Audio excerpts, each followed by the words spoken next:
नमस्कार दोस्तों, मैं देवानंद यूपी पीसीएस कर्तव्य पथ के चैनल पर आप लोगों का स्वागत करता हूं। देखिए, घटनासार की one liner current affair series में आज हम अंतर्राष्ट्रीय करंट अफेयर को स्टार्ट करेंगे, मतलब इंटरनेशनल करंट अफेयर को। और मैंने आपसे हमेशा कहा है मैप के थ्रू करना है आपको, जिससे चीज़ें याद रहें और आपकी मेंस के लिए भी प्रैक्टिस होती रहे। कभी कभार आपको क्या करना है, खुद हाथ से भी ड्रॉ करना है मैप, ठीक है। इससे क्या होगा कि आपकी मैप की प्रैक्टिस भी हो जाएगी। तो चलिए स्टार्ट करते हैं। कुछ इंपॉर्टेंट करंट अफेयर मैंने मैप में मार्क किए हुए हैं, सबसे पहले उनको देख लेते हैं, फिर डिटेल में देखेंगे। देखिए, सबसे पहला करंट अफेयर क्या है, बेस मैत्री वैली। अच्छा, जिसको इसका कोई चाहे तो स्क्रीनशॉट ले ले, वरना मैं इसका स्क्रीनशॉट टेलीग्राम पर शेयर कर दूंगा, ठीक है। तो सबसे पहले क्या है, बेस मैत्री वैली। अब देखिए, इंग्लैंड की जो सीक्रेट इंटेलिजेंस सर्विस है उसकी 116 साल में पहली कोई महिला हेड बनी है, तो ये इंपॉर्टेंट हो जाता है हमारे लिए। इसे आगे डिटेल में देखेंगे, अभी बस यूके को हाईलाइट करना है मैप में इस तरीके से, और खुद रिकॉल करना है कि मैंने यूके को क्यों पढ़ा है, ठीक है। उसके बाद रोमानिया न्यूज़ में था, रोमानिया में एटॉमिक न्यूक्लियर इमरजेंसी समिट हुआ था, तो रोमानिया न्यूज़ में था, ठीक है। चाइना भी न्यूज़ में है। अब थाईलैंड क्यों न्यूज़ में, ये समझिए। थाईलैंड और कंबोडिया के बॉर्डर पे आपस में लड़ाई हो गई थी, तो थाईलैंड की जो प्राइम मिनिस्टर थी, उन्होंने कंबोडिया के प्राइम मिनिस्टर को अंकल कह के बुला दिया था। तो हमें थाईलैंड और कंबोडिया के बारे में जो डिस्प्यूट है वो समझना होगा, ठीक है। आगे चलते हैं। अब देखिए, कीनिया न्यूज़ में था। कीनिया में क्या हुआ था कि रिलीजियस एक समिट हुआ है, रिलीजियस फ्रीडम समिट, तो कीनिया में हमें ध्यान में रखना है और मार्क करना है। उसके बाद साउथ सूडान और माली, यहाँ पे हंगर बहुत ज़्यादा है। एक रिपोर्ट आई थी एफएओ की, उससे रिलेटेड है। अब अभी जो मिसेस वर्ल्ड बनी है वो साउथ अफ्रीका की बनी है, याद रखना। अभी उसका नाम भी हम देख लेंगे। उनका नामीबिया की इतने सालों में फर्स्ट फीमेल प्रेसिडेंट बनी है, तो इनका नाम भी हमें याद रखना है। मैंने आपसे टेलीग्राम पे कुछ इंपॉर्टेंट पर्सनैलिटी के नाम टाइम टू टाइम शेयर कर रहा हूँ, तो उनको आप ध्यान से रखना, ठीक है, याद रखना है। इसका देखो, ब्राज़ील में इंडिया नैनो फर्टिलाइजर का प्लांट लगा रहा है, तो ये भी इंपॉर्टेंट है, याद रखना है। अब सबसे ज़्यादा ऑयल अगर हमें कहाँ मिलता है, तो वियतनाम में भी रिसेंट रिपोर्ट्स आई थी, उससे पता लगा है। अब टेक्सास, जो ट्विटर का हेडक्वार्टर टेक्सास में है, उन्होंने अभी एक मैसेजिंग प्लेटफॉर्म निकाला है, एक्स चैट। तो देखो, मैंने आपको हमेशा कहा है कि कोई भी न्यूज़ जो कॉमन मैन की, मतलब कॉमन मैन के यूज़ में आती है, तो हमें वो हमेशा ध्यान रखनी है। जैसे आपको मैंने लास्ट ईयर बताया था CUET, ठीक है। तो CUET आजकल हर किसी को पता होता है, तो ऐसे कोई करंट अफेयर जो हर किसी को पता होते हैं वो तो हमें ध्यान रखने ही रखने हैं, वो हमारे एग्जाम में आ जाते हैं। इसके बाद देखिए, 51 G7 समिट हुआ कनाडा में, तो ये भी इंपॉर्टेंट है, बहुत ज़्यादा, काफ़ी न्यूज़ वायरल हुई थी। तो ये सब चीज़ें हमें याद रखनी है, इस तरीके से आपको बनाना है। सारी चीज़ें लिखोगे तो हौच पौच हो जाएगा। हमको खुद से रिकॉल करना है, अच्छा कनाडा में कहाँ पर समिट हुआ था, या चाइना न्यूज़ में क्यों था, या थाईलैंड न्यूज़ में क्यों है, ठीक है। ज़्यादा लिखोगे तो फिर खुद से पढ़ने का ही मैप में मन नहीं करेगा, तो कम लिखो बट लिखो ज़रूर, मैप के थ्रू प्रैक्टिस करो। तो चलिए स्टार्ट करते हैं। तो देखिए, आज का पहला करंट अफेयर स्टार्ट करते हैं कि पहला करंट अफेयर क्या है कि नासा का एक मिशन है, उसका नाम है एक्सपीडिशन 75, ठीक है। इसमें क्या है कि फ्लाइट इंजीनियर के तौर पे एक इंडियन मूल के साइंटिस्ट जा रहे हैं, तो उनका नाम क्या है, अनिल मेनन। तो दोबारा बोलता हूँ, नासा का एक एक्सपीडिशन मिशन 75 है जो कि इंटरनेशनल स्पेस स्टेशन में जा रहा है, तो उसके फ्लाइट इंजीनियर कौन है, Anil Menon. Very very important नाम, याद रखना, पूछा जा सकता है। और ये इंडियन ओरिजिन के हैं और अमेरिकी सिटीजन है, इनके पास अमेरिकी सिटीजनशिप है, ठीक है। अब जब इंटरनेशनल स्पेस स्टेशन की बात हो ही गई है, तो आपको और क्या क्या चीज़ें याद रखनी चाहिए। देखिए, इंडिया का इंटरनेशनल स्पेस स्टेशन आपको जा रहा है, आपको पता होगा। इंडिया भारतीय अंतरिक्ष स्टेशन भेज रहा है, तो बना रहा है, तो वो उसका पहला मॉड्यूल कब सेंड होगा, 2028 में, और वो कंप्लीटली ऑपरेशनल कब हो जाएगा, 2035 में। ये हमें याद रखना है, ठीक है। अब जब 2028 आपके दिमाग में आ ही गया है, तो आप एक और चीज़ जान लीजिए कि वीनस ऑर्बिटर मिशन ये कब जा रहा है, ये भी 2028 में जाएगा। तो इंपॉर्टेंट पॉइंट है, याद रखेंगे। अब आप लोगों के लिए एक क्वेश्चन है कि ये बताइए कि इतनी सारी चीज़ें स्पेस में जा रही हैं, तो इश्यूज भी क्रिएट हो रहे होंगे, तो उससे रिलेटेड एक टर्म है केसलर सिंड्रोम। ये आपको कमेंट करके बताना है ये क्या आपने न्यूज़ में पढ़ा है और क्या होता है ये, ठीक है। इतना याद रखेंगे, आगे चलते हैं।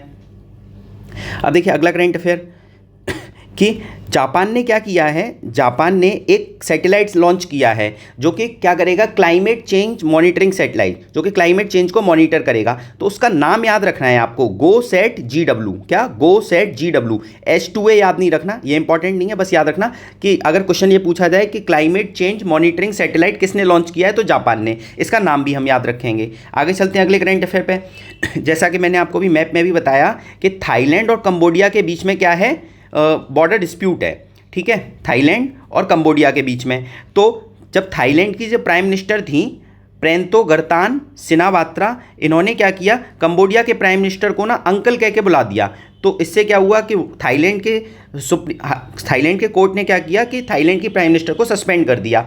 अब आपने सोचा होगा अंकल कह के बुला दिया तो सस्पेंड क्यों कर दिया। देखो, जब हम किसी को ऐसे सिंबल से बुलाते हैं अंकल, आंटी या भाई, दोस्त, तो क्या होता है, नेपोटिज्म बढ़ता है, भाई भतीजावाद बढ़ता है। ऐसा लगता है कि आप ना प्रोफेशनलिज्म में बिलीव नहीं रख रहे, प्रोफेशनली चीज़ों को डील नहीं कर रहे, ठीक है, तो बाइसनेस आ जाती है। तो इस चीज़ की वजह से ही उनको सस्पेंड किया गया। ऐसे ही आपने देखा होगा जब भी हम एडमिनिस्ट्रेशन में जाते हैं तो हमेशा हम कभी अंकल वगैरह कह के नहीं बुलाते, हम सर कह के बुलाते हैं, जिससे न्यूट्रलिटी बनी रहे, ठीक है ना, हमें हमेशा न्यूट्रल रहना चाहिए। तो इसीलिए अंकल, आंटी ये टर्म्स यूज़ नहीं की जाती ऑफिस में। क्लियर हुआ यहाँ तक। अब देखिए एक और चीज़ समझ लीजिए। देखिए थाईलैंड हमारा न्यूज़ में आया है, तो आपको थाईलैंड से रिलेटेड न्यूज़ ध्यान रखनी है, क्योंकि देखो अभी यहाँ पे क्या हुआ था, ब्रिक्स समिट हुआ था, ठीक है, सॉरी बिम्स्टेक समिट हुआ था, ब्रिक्स नहीं बिम्स्टेक समिट हुआ था थाईलैंड में, हमारे प्राइम मिनिस्टर जी गए थे। तो इंपॉर्टेंट है हो जाता है हमारे लिए। इसकी थीम बहुत ध्यान से कर लेना, थीम क्या है, बस इसमें आपको एक इंपॉर्टेंट चीज़ बता दे रहा हूँ। एक इनिशिएटिव स्टार्ट किया गया था, इनिशिएटिव का नाम था बौद्धि इनिशिएटिव। बौद्धि इनिशिएटिव याद रखेंगे। इसके थ्रू क्या करना है, 300 यूथ को इंडिया क्या करेगी, ट्रेनिंग प्रोवाइड करेगी एंड उनकी कैपेसिटी बिल्डिंग करेगी। अब ये 300 यूथ कहाँ से आएंगे, ये बिम्स्टेक कंट्री से आएंगे, इंडिया में आएंगे और इंडिया उनको ट्रेनिंग एंड कैपेसिटी बिल्डिंग करेगी। इतना याद रखेंगे। अब एक और चीज़ इसमें इंपॉर्टेंट है जो बहुत ज़्यादा है कि इसकी 30 साल हो जाएंगी 2027 को। इसका मतलब ये कब बना था, 1997 में बना था, ठीक है। तो 2027 को क्या होगा, बिम्स्टेक का एक स्पोर्ट्स गेम होगा, ठीक है, एथलीट गेम होगा, उसको आयोजित कौन करेगा, इंडिया करेगा। तो दो फैक्ट याद रखने हैं, बौद्धि इनिशिएटिव और बिम्स्टेक स्पोर्ट्स का जो आयोजन करेगा वो इंडिया करेगा 2027 में, ठीक है। अब इसका हेडक्वार्टर और देख लेना, बिम्स्टेक का बहुत इंपॉर्टेंट है, ढाका में है। कहाँ पर है, ढाका में, ठीक है। इसकी थीम आप कमेंट करके बताएंगे। क्लियर हुआ यहाँ तक। अच्छा एक और चीज़, अभी जैसे न्यूज़ हमने जापान के बारे में पढ़ा था, तो थोड़ा सा जापान के आइलैंड बहुत इंपॉर्टेंट होते हैं, हमें याद रखनी चाहिए हमेशा, ठीक है। तो जापान के आइलैंड के नाम हम याद रखेंगे। पहला क्या है, होक्काइडो, दूसरा क्या है, होन्शु, तीसरा क्या है, शिकोकू, और चौथा क्या है, क्यूशू, ठीक है। ये नॉर्थ से साउथ का सीक्वेंस है। कैसे, नॉर्थ से साउथ का सीक्वेंस है। कई बार यही पूछ लेता है कि नॉर्थ से साउथ के सीक्वेंस में अरेंज करो, तो होक्काइडो, होन्शु, शिकोकू, क्यूशू, ठीक है। अगर ये पूछा जाए कि सबसे बड़ा आइलैंड कौन सा है, तो दूसरे नंबर का है होन्शु। ये सबसे बड़ा आइलैंड है, याद रखेंगे, होन्शु सबसे बड़ा आइलैंड है, ठीक है। तो जापान के बारे में भी आपको क्लियर हो गया, ठीक है। बड़ा आइलैंड कौन सा है, नॉर्थ से साउथ कौन सा है, और थाईलैंड, कंबोडिया भी हमने क्लियर कर लिया। अच्छा एक और चीज़ थाईलैंड के बारे में याद रखना कि थाईलैंड की जो सबसे इंपॉर्टेंट रिवर है वो है छाहो पार्या, छाहो फार्या, ठीक है, याद रखेंगे। अच्छा अब आप लोग ये बताएंगे कंबोडिया की कैपिटल क्या है, ठीक है, कंबोडिया की कैपिटल आप कमेंट करके बताना। चलो आगे चलते हैं अगले करंट अफेयर पे। देखो जितना डिटेल में चीज़ें आप करोगे ना उतनी याद रहेंगी और आपकी लिंकिंग कैपेसिटी बढ़ेगी, मेंस में भी इससे हेल्प होती है। देखिए अगला करंट अफेयर है कि इंटरनेशनल एटॉमिक एनर्जी एजेंसी, उसने क्या किया कि अंतर्राष्ट्रीय परमाणु आपातकालीन अभ्यास किया, मतलब इंटरनेशनल न्यूक्लियर इमरजेंसी एक्सरसाइज की। उसका नाम क्या था, कौन एक्सरसाइज 3, याद रखेंगे, कौन एक्सरसाइज 3, ठीक है। ये कहाँ पे हुई, रोमानिया में हुई। कहाँ पे, रोमानिया में। अब देखिए रोमानिया की कैपिटल आपको याद रखनी है। रोमानिया की कैपिटल क्या है, बुचारेस्ट, BUCHAREST। देखिए हमारे एग्जाम में कैपिटल्स भी पूछी जाती हैं, एक क्वेश्चन तो आ ही जाता है हर साल, तो आपको सारी कैपिटल एक साथ नहीं याद रखनी। क्या है, जो भी करंट अफेयर पढ़ो उस समय ही उसकी कैपिटल देख लो, किसकी कैपिटल क्या है। तो रोमानिया की कैपिटल क्या है, बुचारेस्ट है, ठीक है, याद रखेंगे। आगे चलते हैं। अच्छा इसका हेडक्वार्टर आप लोग कमेंट करके बताना, इंटरनेशनल एटॉमिक एनर्जी एजेंसी का हेडक्वार्टर कहाँ पर है। देखो इस साल बहुत न्यूज़ में रही है क्योंकि ईरान की न्यूक्लियर एनरिचमेंट फैसिलिटी पे यूएसए ने अटैक किया था, तो इसलिए याद रखना इंपॉर्टेंट है। इसका हेडक्वार्टर आपको कमेंट करके बताना है। अगले करंट अफेयर पर चलते हैं। देखिए दुनिया का तीसरा सबसे तेज बिजली उत्पादन करने वाला देश कौन बन गया है, तो वो भारत है। सबसे तेज बिजली उत्पादन करने वाला देश कौन बन गया, तीसरे नंबर पर इंडिया बन गया है, 3rd नंबर पर, ठीक है। अब ये जून की न्यूज़ है, ये याद रखना। देखो फैक्चुअल डेट भी हमारे एग्जाम में पूछी जा रही है, तो हम किसी डेट को इग्नोर नहीं करेंगे, बट डेट याद भी नहीं करेंगे। कैसे करेंगे, बस पढ़ते पढ़ते बोलेंगे। अच्छा जून की न्यूज़ में हमने पढ़ा था कि भाई इंडिया 3rd कंट्री बन गया है सबसे तेज एनर्जी प्रोड्यूस करने वाला। अच्छा जून में पढ़ा था। ऐसे बार बार बोलेंगे ना तो हमें अपने आप ही याद हो जाएगा, डेलिबरेटली याद नहीं कर रहे। हाँ जो इंपॉर्टेंट डेट है उनको डेलिबरेटली याद करेंगे, ठीक है। जैसे यूएसए ने कब अटैक किया था ईरान पे, जो मिडनाइट हैमर ऑपरेशन चलाया था वो कब चलाया था, या ईरान और इजराइल में कब सीज फायर हुआ था, ये वाली डेट इंपॉर्टेंट है, ये हमारे एग्जाम में पूछी जाती हैं, तो इनको हम याद करेंगे, ठीक है। आगे चलते हैं। देखो यूएन की एक एजेंसी है एफएओ, ठीक है, फूड एंड एग्रीकल्चर ऑर्गेनाइजेशन, एक है वर्ल्ड फूड ऑर्गेनाइजेशन, इन दोनों ने मिलकर एक रिपोर्ट निकाली है हंगर स्पॉट, ठीक है, हंगर हॉट स्पॉट, बाकी मत पढ़िए, बस इतना याद रखिए, हंगर हॉट स्पॉट रिपोर्ट इन दोनों ने मिलकर निकाली है। और कहा है कि दुनिया में सबसे ज़्यादा भूखे देश कौन से हैं, सबसे ज़्यादा भूखमरी कहाँ पर है, तो सूडान, साउथ सूडान और माली, ठीक है, याद रखेंगे सूडान, साउथ सूडान और माली, ये पूछा जा सकता है। और ऐसे यूपीएससी में तो बहुत करंट अफेयर पूछे जाते हैं, लेकिन यूपीपीसीएस में भी आजकल आ रहे हैं, तो याद रखेंगे सूडान, साउथ सूडान और माली, ठीक है। अब देखो सूडान की कैपिटल क्या है, खार्तूम, क्या, खार्तूम। और एक चीज़ ध्यान रखना कि जो साउथ सूडान है, साउथ सूडान लैंडलॉक्ड है, सूडान की कैपिटल बताइए, साउथ सूडान लैंडलॉक्ड है, ठीक है। तो माली की कैपिटल आप लोगों को कमेंट करके बतानी है। देखो आप लोग अगर एक्टिव पार्टिसिपेट करेंगे तो ही पढ़ाने में मज़ा आता है, ठीक है ना। अब एक और चीज़ ध्यान रखना, देखो भुखमरी की बात हो रही है तो एसडीजी भी एक बार रिवाइज कर लेते हैं। एसडीजी 1 और 2 क्या कहता है, एसडीजी 1 कहता है जीरो हंगर और 2 क्या कहता है, नो पॉवर्टी, इतना याद रखेंगे। एसडीजी 1 और 2 भी याद रखेंगे। एक और चीज़ आप लोग बताइए, थोड़ा इरेज कर देता हूँ, कि उत्तर प्रदेश ने, भुखमरी पे ही बात चल रही है तो एक चीज़ और देख लेते हैं कि उत्तर प्रदेश ने जीरो पॉवर्टी कैंपेन कब लॉन्च किया था। आरओ में क्वेश्चन आया था, तो कब लॉन्च किया था, 2 अक्टूबर को, ठीक है, 2 अक्टूबर को, याद रखेंगे, डेट इंपॉर्टेंट है, जीरो पॉवर्टी कैंपेन। और इसमें कितनी इनकम करने की बात की गई है, सालाना 1.25 लाख, 1.25 लाख, ये डेटा भी आपको याद रखना है। आगे चलते हैं। नाटो देशों का 34वां शिखर सम्मेलन कब हुआ, जून में हुआ, कहाँ पे हुआ, द हेग, नीदरलैंड, नीदरलैंड की कैपिटल हेग में हुआ, ठीक है, याद रखेंगे। 34 शिखर सम्मेलन कहाँ पे हुआ, हेग, नीदरलैंड में। अब नीदरलैंड का एक जो पोर्ट है वो बहुत ज़्यादा इंपॉर्टेंट है, रॉटरडैम, याद रखेंगे, क्या, Rotterdam port, ROTTER, Rotterdam port. ये कौन सी रिवर पर है, ये भी कई बार एग्जाम में पूछा गया है, न्यू मूस रिवर, NEWMEUSE, न्यू मूस रिवर पर है, याद रखेंगे, ठीक है। नाटो, अब नाटो बना कब था ये भी हमें याद रखना है। नाटो बना था 4 अप्रैल 1949 को, वेरी वेरी इंपॉर्टेंट, ये याद रखना। देखो नाटो इस साल बहुत न्यूज़ में था, तो इसकी फॉर्मेशन डेट आपको याद रखनी है। नाटो का हेडक्वार्टर आपको कमेंट करना है और बाकी चीज़ें मैंने आपको बता दी हैं। देखो हर चीज़ मैं आपको बताऊंगा ये भी ज़रूरी नहीं है, आपको भी खुद से कमेंट करना होगा। देखो आप कमेंट नहीं करोगे तो लगेगा ही नहीं कि आप लोग सुन रहे हो ध्यान से, ठीक है। आगे चलते हैं अगले करंट अफेयर पे। देखिए एक मैसेजिंग प्लेटफॉर्म लॉन्च किया है एक्स कंपनी ने, ठीक है। एक्स का पहले पुराना नाम क्या था, ट्विटर था, तो एलोन मस्क की कंपनी एक्स ने मैसेजिंग प्लेटफॉर्म लॉन्च किया, उसका नाम क्या है, एक्स चैट, याद रखना, इंपॉर्टेंट हो सकता है एक्स चैट, ठीक है। आगे चलते हैं। देखिए एक ग्रीन फी लगाई है, ठीक है, किससे रिलेटेड, ग्रीन मतलब आप खुद ही सोच सकते हो क्लाइमेट से रिलेटेड, मतलब क्लाइमेट इंपैक्ट के को कम करने के लिए ग्रीन टैक्स लगाया है। किसने लगाया है, अमेरिका का पहला ऐसा स्टेट बना है जिसने ऐसा काम किया है, तो हवाई है। ज़्यादा इंपॉर्टेंट नहीं है, बस एक बार थोड़ी नॉलेज के लिए जान लीजिए कि हाँ हवाई ने ऐसा किया है, ठीक है।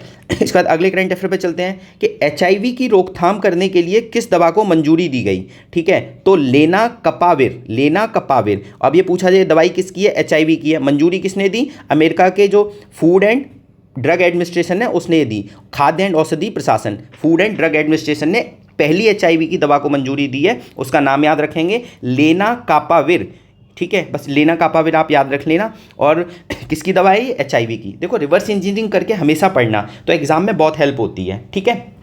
किसी भी टाइप का क्वेश्चन आ जाए पढ़ा हुआ गलत नहीं होता, रिवर्स इंजीनियरिंग करते हैं तो। आगे चलते हैं। देखिए UNHRC, संयुक्त राष्ट्र की जो रिफ्यूजी एजेंसी है, उसने एक रिपोर्ट निकाली, उस रिपोर्ट के अनुसार उसने कहा कि जो जबरन विस्थापित लोगों की संख्या कितनी है दुनिया भर में, मतलब जो फोर्सफुली डिस्प्लेस्ड लोग हैं उनकी जनसंख्या कितनी है, तो 122.1 मिलियन, याद रखना, इंपॉर्टेंट हो सकता है ये डेटा, जून 2025 में जारी हुई थी, ठीक है ना, और अप्रैल 2025 तक का डेटा है, अप्रैल 2025 तक का डेटा है, और कितने थे, 122.1 मिलियन, इंपॉर्टेंट डेटा है। और सबसे ज़्यादा कहाँ पे विस्थापित लोग हैं, देखो ये हमारा EPFO के लिए क्वेश्चन इंपॉर्टेंट है, UPSC के लिए भी इंपॉर्टेंट है, PCS में भी पूछा जा सकता है कि UNHCR के अकॉर्डिंग सबसे ज़्यादा विस्थापित लोग कहाँ पर हैं, तो सबसे ज़्यादा सूडान में है, फोर्सफुली डिस्प्लेस्ड। उसके बाद दूसरा नंबर आता है हमारा सीरिया का, ठीक है, तीसरा आता है अफगानिस्तान का, चौथा आता है यूक्रेन का। तो इसका आपको क्या करना है, मैप में ड्रॉ करना है, छोटा सा मैप बना लेना, वर्ल्ड मैप यहाँ पे छोटा सा बनाना कि अच्छा यहाँ पे सूडान है पहला, दूसरा सीरिया है, तीसरा अफगानिस्तान है, चौथा यूक्रेन है। तो ये सीक्वेंस आपको याद रखना है, सूडान, सीरिया, अफगानिस्तान, यूक्रेन, साउ, ठीक है। आगे चलते हैं। देखिए पहला इंटरनेशनल रिलीजियस फ्रीडम समिट हुआ, पहला अंतर्राष्ट्रीय धार्मिक स्वतंत्रता शिखर सम्मेलन कहाँ पे हुआ? नैरोबी कीनिया में हुआ। ठीक है, इंपॉर्टेंट है, याद रखना। अब मैं आपसे पूछता हूँ कीनिया के बारे में आपको क्या क्या बेसिक याद आता है? तो मैं कहूँगा कि जो विक्टोरिया लेक है वो कीनिया से टच होती है। तो विक्टोरिया लेक कौन से 3 कंट्री से टच होती है? एक आपका कीनिया से टच होती है, एक युगांडा से टच होती है, एक आपका तंजानिया से टच होती है। ठीक है, इसकी शॉर्ट क्या ट्रिक बन सकती है? टुक। ठीक है, तंजानिया, युगांडा, कीनिया से टच होती है। इतना क्लियर हुआ? अब इसकी कैपिटल क्या है कीनिया की? नैरोबी है। यहाँ पे किसका हेडक्वार्टर है जो हमेशा न्यूज़ में रहता है? यूएनईपी। यूएनईपी का हेडक्वार्टर कहाँ पे है? यहाँ नैरोबी में है। ठीक है, अब एक इंपॉर्टेंट रिपोर्ट थी जो 2024 में हमारे एग्जाम में आई हुई थी यूएनईपी की, एमिशन गैप रिपोर्ट। ठीक है, याद रखेंगे। तो एमिशन गैप रिपोर्ट कौन निकालता है? यूएनईपी निकालता है। क्लियर हुआ यहाँ तक? आगे चलते हैं। देखिए, हाल ही में बांग्लादेश सरकार ने किस देश, हाँ मतलब कुल मिला के समझो, बांग्लादेश दिवस मनाने की घोषणा की गई है बांग्लादेश के द्वारा। तो 8 अगस्त को क्या 8 अगस्त को क्या की गई है? बांग्लादेश दिवस। ठीक है, तो 7 अगस्त को क्या मनाते हैं? बहुत इंपॉर्टेंट है। इंडिया में 7 अगस्त को क्या मनाते हैं? World handloom day. ये यूपीएससी में पूछा गया है, कहीं कभी भी रिपीट हो सकता है। ठीक है, 7 अगस्त को क्या मनाते हैं? World handloom day. इंपॉर्टेंट है, याद रखेंगे। अगले करंट अफेयर पे चलते हैं। देखिए, ब्रिक्स में 10वां औपचारिक साझेदार के रूप में कौन सा देश, मतलब ब्रिक्स में 10th मेंबर कौन शामिल हुआ? वियतनाम, औपचारिक रूप से। तो याद रखेंगे वियतनाम। वियतनाम की कैपिटल क्या है? हनोई है। अब आ गई ब्रिक्स की बात, तो ब्रिक्स में थोड़ी सी बात कर लेते हैं ब्रिक्स के बारे में। देखिए, ब्रिक्स कब बना था? ब्रिक्स बना था 2006 में। कब बना था? 2006 में। तब ये BRIC था। ठीक है, 2009 में क्या हुआ? साउथ अफ्रीका भी जुड़ गया और ये क्या बन गया? BRICS। ठीक है, इतना याद रखेंगे। अब एक और चीज़ ब्रिक्स के बारे में देख लीजिए, जो एक प्रीवियस ईयर का रिपीट क्वेश्चन है, यूपीएससी में आया हुआ है 2014-15 में। एक फोर्ट लेजर डिक्लेरेशन था। ठीक है, ब्रिक्स से रिलेटेड है, fort ledger declaration, DECL declaration. ठीक है, अब ये किससे रिलेटेड है? न्यू डेवलपमेंट बैंक, या हम ये कह सकते हैं ब्रिक्स बैंक से रिलेटेड है।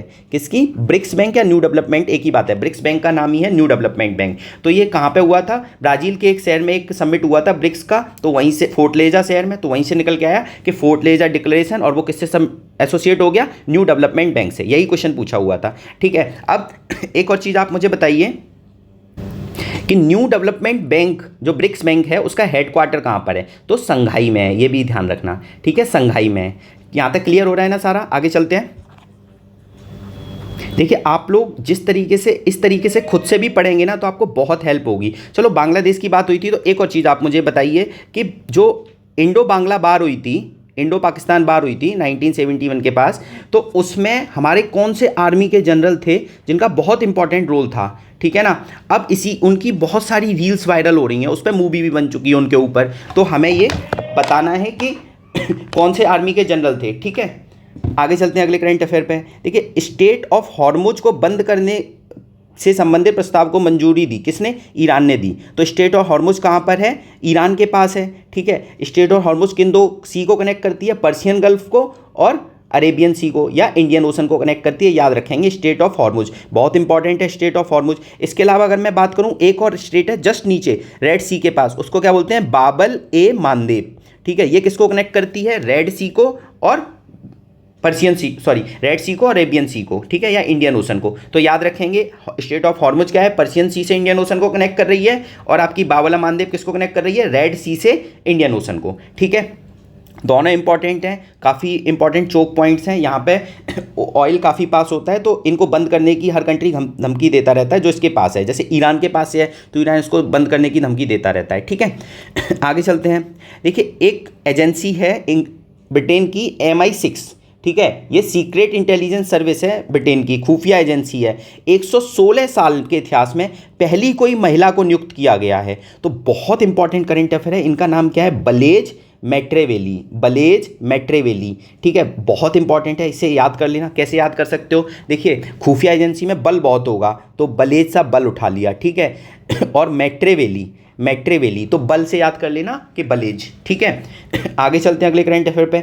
ग्लोबल लिवेबिलिटी इंडेक्स के अनुसार दुनिया का सबसे योग्य रहने लायक शहर कौन सा है? तो कोपेनहेगन डेनमार्क। याद रखेंगे, कोपेनहेगन डेनमार्क। ठीक है, आगे चलते हैं। देखो जब भी डेनमार्क की बात है तो आपके दिमाग में ग्रीनलैंड आना चाहिए। आजकल ट्रंप क्या बोलते हैं, ट्रंप साहब, कि ये ग्रीनलैंड तो यूएसए का पार्ट है। एक्चुअली में ग्रीनलैंड है किसका पार्ट, डेनमार्क का पार्ट है। अगर मैं आपसे कहूँ यहाँ पे एक स्ट्रेट है, आप कंफ्यूज होते हैं कि नहीं होते, आप बताना। एक डेविस स्ट्रेट है, एक डोवर स्ट्रेट है, तो कौन सी स्ट्रेट यहाँ पे है ये आपको कमेंट करके बताना है, ठीक है, ग्रीनलैंड के पास। आगे चलते हैं। देखिए आर्टेमिस समझौते में बांग्लादेश भी शामिल हो गया है, इंडिया तो शामिल था ही। तो आर्टेमिस समझौता किसका है, अमेरिका का है। मतलब नासा का एक आर्टेमिस अकॉर्ड है जो किसके लिए है, लूनार मिशन है एक तरीके से, ठीक है, लूनार मिशन है। तो इसको बांग्लादेश ने भी इसमें शामिल हो गया, इंडिया पहले से ही इसमें शामिल था, तो इंपॉर्टेंट है। रिसेंटली कौन सा नेबरिंग कंट्री इंडिया का शामिल हुआ है, तो आप क्या टिक करेंगे, बांग्लादेश। आगे चलते हैं। देखिए वोल्केनो बहुत न्यूज़ में जो रहते हैं ना वो पूछे जाते हैं। इसका स्टैटिक पार्ट आपको लूसेंट से याद करना है। देखो मैं मेंटरशिप ग्रुप में काफ़ी लोगों को याद भी करा चुका हूँ, जो टेबल्स है लूसेंट की हम याद भी कर रहे हैं, तो आप लोग भी साथ ही साथ याद करते रहिए, ठीक है। देखिए मध्य अमेरिका के किस देश में स्थित सक्रिय ज्वालामुखी, मतलब ज्वालामुखी फुएगो कि हाल ही में विस्फोट हुआ, तो ये कहाँ पे है, ग्वातेमाला। देखो नाम से लगेगा कहीं जापान में तो नहीं है, तो नहीं, ये जापान में नहीं है, ग्वातेमाला में है, याद रखना। ग्वातेमाला कहाँ है, सेंट्रल अमेरिकन कंट्री है। कौन सा है, अमेरिका के नीचे जो, जैसे ये अमेरिका है, नीचे साउथ अमेरिका है, ऊपर नॉर्थ अमेरिका है, तो ये लाइन जो होती है पनामा कैनाल के पास वाली, वहीं पर ग्वातेमाला है। तो ग्वातेमाला के बारे में एक इंपॉर्टेंट चीज़ याद रखना। देखिए जैसे ये ग्वातेमाला कंट्री है तो यहाँ पे कैरेबियन सी है, यहाँ पे पैसिफिक ओशन है, तो ये दोनों जगह खुलता है। क्या, कैरेबियन सी में भी, पैसिफिक ओशन में। ये इंपॉर्टेंट पॉइंट याद रखेंगे आप ग्वातेमाला के बारे में, ठीक है। आगे चलते हैं अगले करंट अफेयर पे। तो ये ज्वालामुखी कहाँ पे है, फुएगो ग्वातेमाला में है। आगे चलते हैं, अगला एक और आ गया कि इंडोनेशिया का एक ज्वालामुखी है, उसका नाम क्या है, माउंट लेवोटोबिलाकी, माउंट लेवोटोबिलाकी। इसमें अभी भीषण विस्फोट हुआ, लावा विस्फोट हुआ, ठीक है ना। तो आसमान से 10,000 मीटर की राख का गुब्बारा छा गया। तो बहुत इंपॉर्टेंट है ये यूपीएससी के लिए इस टाइप के करंट अफेयर तो बहुत ज़्यादा इंपॉर्टेंट हो जाते हैं, स्पेशली छोटे छोटे एग्जाम्स होते हैं, ठीक है। पीसीएस के लिए इंपॉर्टेंट है, याद रखेंगे। 10,000 मीटर राख का गुब्बारा छा गया था आसमान में, तो वो कौन सा ज्वालामुखी में विस्फोट हुआ, माउंट लेवोटोबिलाकी, ठीक है। ये कहाँ पर है, इंडोनेशिया में है, याद रखेंगे। एक और चीज़ ध्यान रखना, छोटी छोटी चीज़ें कई बार हम भूल जाते हैं, जैसे नीचे से जो निकलता है उसको हम बोलते हैं मैग्मा, ऊपर जब वो अर्थ की सरफेस से बाहर आ जाता है तो उसको हम क्या बोलते हैं, लावा, ठीक है। वेरी वेरी इंपॉर्टेंट, छोटी छोटी टर्म है बट ध्यान रखना, नीचे मैग्मा ऊपर लावा, ठीक है। पूछ लेगा अर्थ के इंटीरियर में होता है उसको क्या बोलते हैं, मैग्मा बोलते हैं, बाहर निकल आता है उसको हम लावा बोलते हैं, ठीक है। अगले करंट अफेयर पे चलते हैं कि 51वीं G7 समिट हुई। 51वीं G7 समिट कहाँ पर हुई, कनाडा में हुई। इसकी डिटेल भी याद रखनी है, कनास्किस अल्बर्टा। देखो जहाँ पे हुई थी बहुत सुंदर जगह थी, ये बहुत न्यूज़ में वायरल हुई थी, इतनी सुंदर जगह थी जहाँ पे मीटिंग हुई थी। तो याद रखेंगे G7 की 51वीं समिट कहाँ पे हुई, कनास्किस अल्बर्टा कनाडा, ठीक है, अल्बर्टा प्रोविंस में कनाडा के। और ये कब हुई, 15 से 17 जून, ये भी याद रखेंगे, 15 से 17 जून, मतलब जून के टाइम में ही मीटिंग हुई थी, ठीक है। उसके बाद अगले करंट अफेयर पे चलो आज के लिए इतना रखते हैं, फिर आगे कंटिन्यू करेंगे, और ये वाली ज़्यादा इंपॉर्टेंट नहीं है, इसको छोड़ देते हैं, ठीक है।